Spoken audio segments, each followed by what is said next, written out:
about to be. Hello, my name is Jennifer Hammond, and this is my in-service on constipation with a couple of my coworkers. So here they are.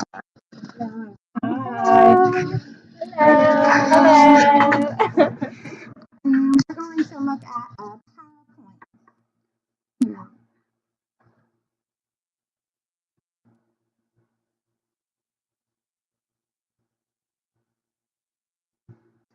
So the objectives of this presentation, after this presentation, we'll be able to define constipation, identify actions to take when a patient is constipated, and understand complications and risks of constipation.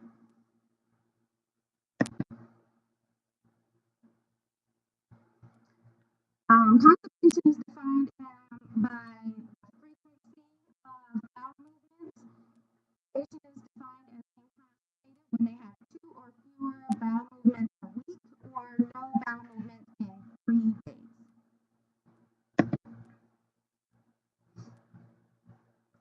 Signs and symptoms of constipation includes difficulty passing stools, straining, pain or discomfort, hard stools, abdominal distension, and decreased bowel sounds.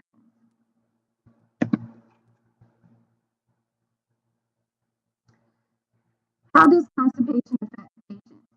It can cause abdominal pain and discomfort, anorexia, nausea, vomiting, decreased mobility, social isolation, decreased quality of life, decline in functioning, altered mental status, and it impairs the patient's recovery time. Potential complications of constipation include fecal infection, fissures, rectal prolapse, hemorrhoids, bowel obstruction, and syncope.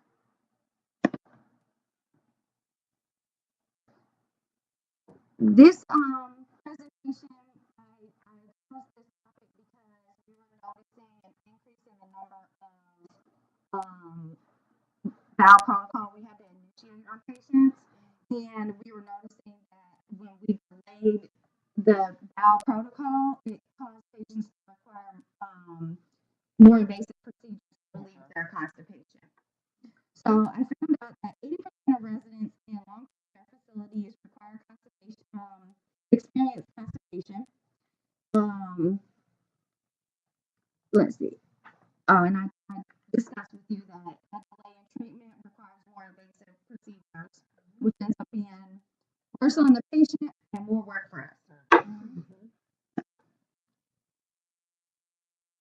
So what do you do if you suspect patient has constipation? Constipated.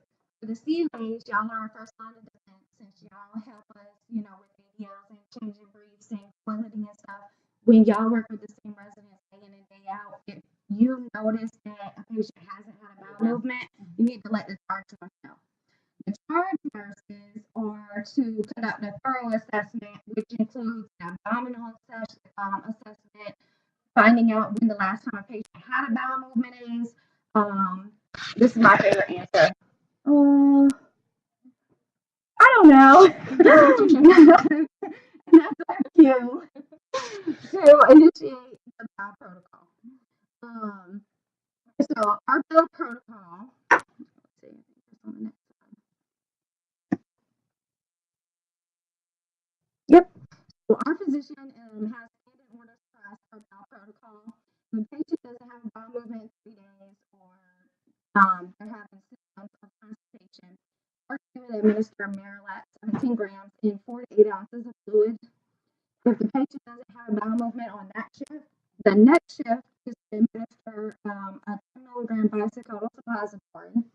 If that produces any effects, the next step would be a fleet enema. If that doesn't work, then we need to call the doctor and get further instructions. Usually at that point, we would order a subside enema and orders for imaging studies like a KUB to see what's going on internally.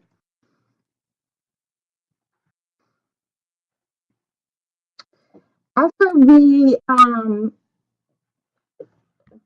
see that a patient is constipated, we find out that they're experiencing constipation, the first thing we're going to do is assess the patient, and that includes a thorough GI assessment, abdominal assessment, bowel sounds, finding out when the last time they had a bowel movement is, find out how often do they usually have a bowel movement, and we also want to assess what their cultural beliefs are regarding that. Some patients, if they might believe they're only supposed to have a bowel movement twice a week, and those patients are going to be the ones that are going to refuse anything that we offer them because they're like, it's normal to only have a bowel movement twice a week. We're going to want to document that assessment.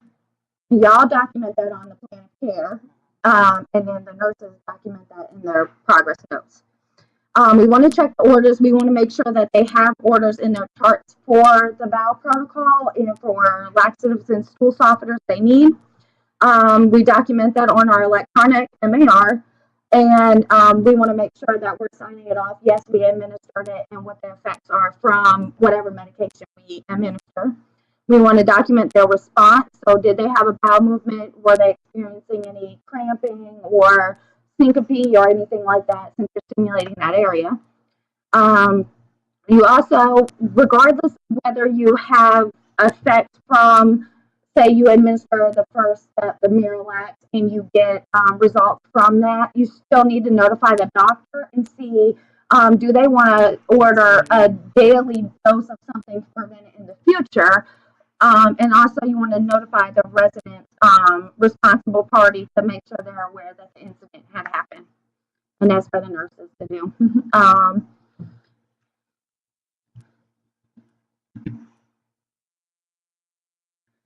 This is a little funny that I found, and I know it's probably hard for y'all to read on this screen, so I'll read it to you. So I found online. It says all of the body systems, all organs, were having a meeting to decide who's in charge. So I should be in charge of the brain because I'm body system. I run all the body systems. Without me, nothing would happen. I should be in charge of the blood because I circulate oxygen all over. Without me, you waste away. I should be in charge of the stomach because I process all the food and give you energy. I should be in charge of the eyes because I allow the body to see wherever it goes. I should be in charge of the legs because I carry the body wherever it needs to go. I should be in charge of the rectum because I'm responsible for all waste removal.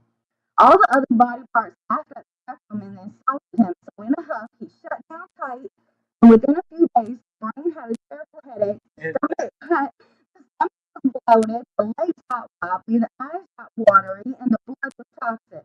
They all decided that the rectum should be in charge. The moral of the story, the one in charge has the crappiest job. And these are the references that I use. One of them, Folden, Practicing Guidelines for the Management of Constipation in Adults. This is the guidelines that the American Rehab Nurses Association says to do. And she established this in 2002, and the American Rehab Nurses still use those guidelines, which includes giving Miralax by mouth, administering the suppository, and then, if no effects, still administering the fleece enema. They also recommend, if the Miralax doesn't work, to give a dose of lactulose. Our physician here doesn't recommend that. Sometimes if we request it, depending on the situation with what's going on with them, they will administer that. So that just depends. Okay. Well, thanks, everyone. Thank you. That was it.